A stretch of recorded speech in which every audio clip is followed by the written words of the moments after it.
Welcome to the Stoic Quotient, where we don't just talk mindset, we forge it. Where philosophy isn't some dusty theory, it's a weapon, and where we return to the ancient fire that made men unshakable in the face of war, failure, betrayal, and yes, fear. Today's message is simple, but it will shake you, because what are you about to hear might just expose the very thing that's been holding your life hostage.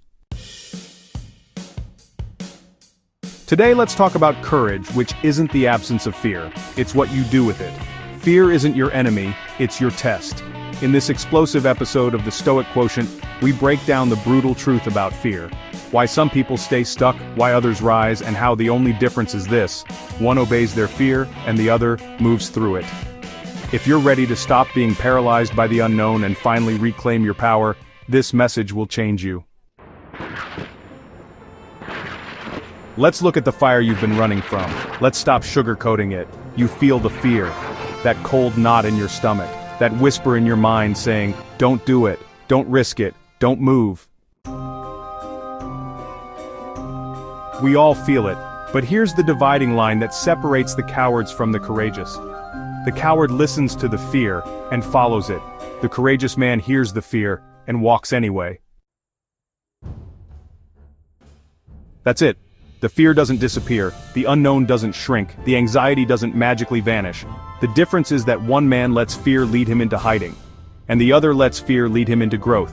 This is the Stoic Quotient, where we don't deny fear, we dismantle it. And today we're going straight to the core of your paralysis, and giving you the weapons to break free. There is a truth most won't tell you. You've been taught to wait for fear to go away before taking action. That once you feel ready, you'll move. That once you're no longer afraid, the door will open. Let me rip that lie from your mind right now. Fear doesn't go away. It adapts. It evolves. It gets quieter, but more deceptive. It disguises itself as logic, responsibility, timing, but behind it all is the same voice. Play small, stay safe, stay invisible. Stoicism and the call into the unknown. Marcus Aurelius wrote in his journal, "If it is endurable, then endure it. Stop complaining." He was emperor of the known world, leading through plague, betrayal, and war, and he still felt fear. But he didn't let it define his actions. Epictetus, a former slave-turned-philosopher, said, "It's not things that disturb us, but our judgments about them. Fear is not the problem. Your belief is that fear should stop you, that's the problem." The Stoics didn't seek comfort, they sought clarity, and clarity always demanded one thing: courage. The coward and the courageous, one choice. Apart. Cowards and courageous people aren't born different. They feel the same things, they doubt, they worry, they sweat. The only difference? One listens to fear, the other walks with it. The coward waits for permission, the courageous man builds his own path, the coward begs for certainty. The courageous one steps into the storm and finds certainty within. He feels all the tension, the terror, the tight chest, but he moves anyway. Because he knows everything you want is on the other side of resistance. Fear is the doorway, not the wall. If you're afraid of launching the business, afraid of being seen, afraid of walking away from mediocrity, good. That's the sign. Fear is the compass pointing toward your evolution. It is the signal of what matters. It is the training ground for your future self. Cowards numb it, courageous men answer it. How to break free the Stoic blueprint.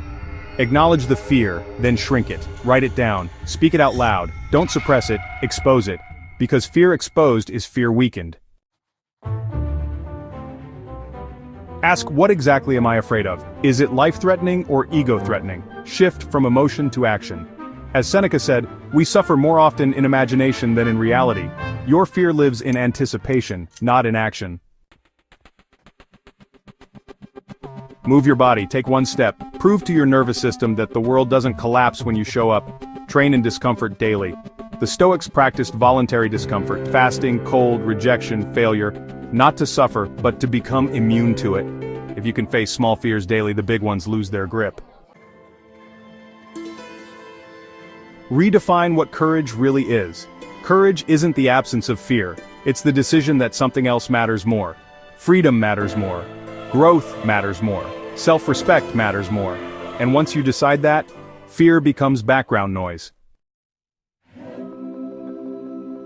This is your moment. Right now, millions of people are frozen, afraid to take a step, waiting for certainty that will never come, but you're not most people. You're here for a reason. You feel something stirring inside you. That quiet, undeniable fire that says, I can't live like this anymore. I'm ready to become who I was born to be. So don't wait. Don't scroll past this. Fear is knocking, but you don't have to let it in. You walk through it. You walk through the fire, and you emerge forged. The path of the firewalker. This message isn't for the faint-hearted, it's for those who are done bowing to fear, done living half-lives, done obeying the lies of the mind. You were built for more. The Stoics knew it, and deep down, you do too. This is the Stoic Quotient, a movement for those who are done obeying fear, who are done shrinking for approval, who are ready to forge themselves into something rare, real, and ruthless in pursuit of truth. So, subscribe, join this fire, share this message with someone who's ready to walk through their own storm. And remember, fear doesn't go away, but neither do you. Live with fire, lead with clarity, and rise like the warrior you were always meant to be. Thanks for watching.